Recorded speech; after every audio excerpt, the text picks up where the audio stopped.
Archives management. Archives management is the area of management concerned with the maintenance and use of archives.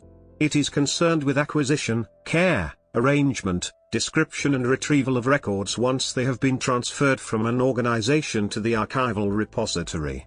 Once records have been selected and transferred to archival custody, they become archives. Managing archives. The steps involved in managing archives include acquiring and receiving from the Office of the Origin, arranging and describing according to archival principles and practices, providing easy retrieval and access to archives. Archives and accessibility.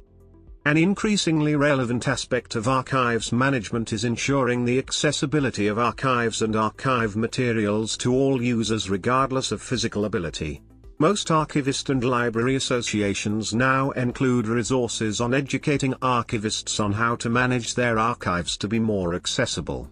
Both archivists and special collections librarians are faced with the issue of making their resources more accessible to the public, as their items were created prior to the consideration of accessibility.